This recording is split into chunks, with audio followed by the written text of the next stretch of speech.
this year, you've shown the world that good policy and political will can come together to protect the rights of everyone. We should celebrate the transformative work of the European institutions tasked with the successful implementation of the GDPR. We also celebrate the new steps taken, not only here in Europe, but around the world, in Singapore, Japan, Brazil, New Zealand, and many more nations. Regulators are asking tough questions and crafting effective reforms. It is time for the rest of the world, including my home country, to follow your lead. We at Apple are in full support of a comprehensive federal privacy law in the United States.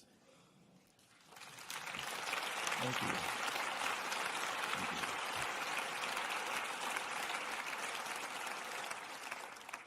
There and everywhere, it should be rooted in 4 essential rights.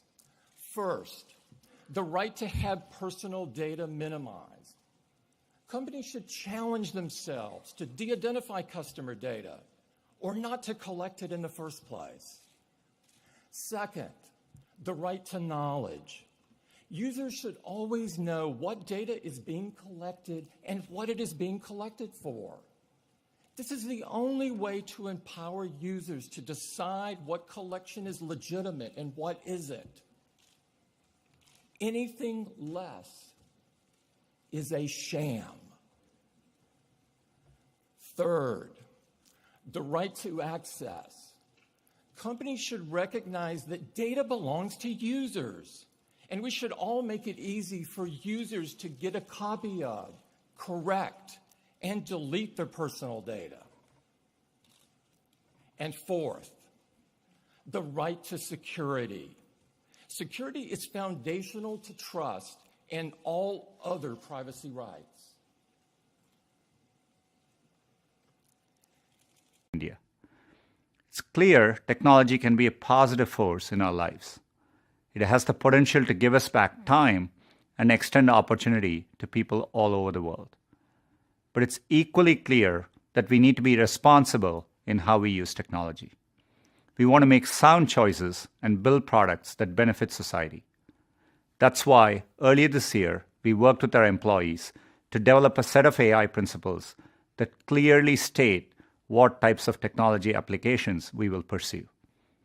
And it's why we have created a set of digital well-being tools across products to help people disconnect from technology when they want to.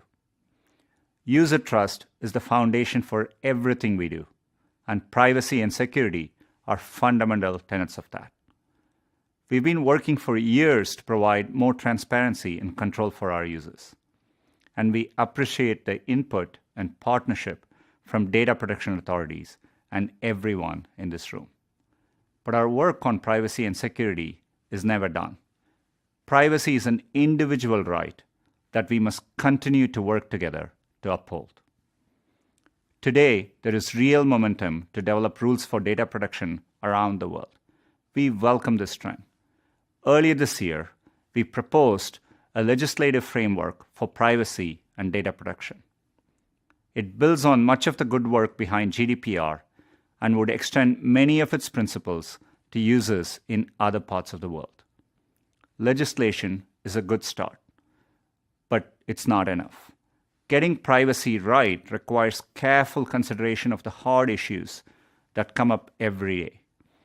So even as we advocate for comprehensive privacy principles, we are also taking a close look at our own products and practices. And we are asking ourselves tough questions about how we can improve them. Given the stakes here, why shouldn't Facebook be regulated?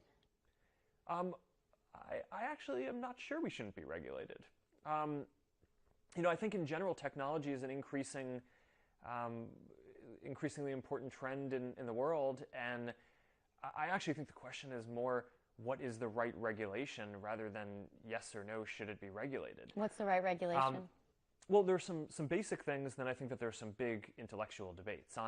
On the the basic side, there are things like ads transparency regulation that I would love to see, right? If you look at how much regulation there is around advertising on TV and print, it's just not clear why there should be less on the internet, right? You should have the same level of transparency required. And I don't know if a bill is going to pass. I know a couple of senators are working really hard on this, but we're committed, and we've actually already started rolling out ad transparency tools that accomplish most of the things that are in all the bills that people are talking about today, because we just think that this is an important thing. People should know who is buying the ads that they see on Facebook, and you should be able to go to any page and see all the ads that people are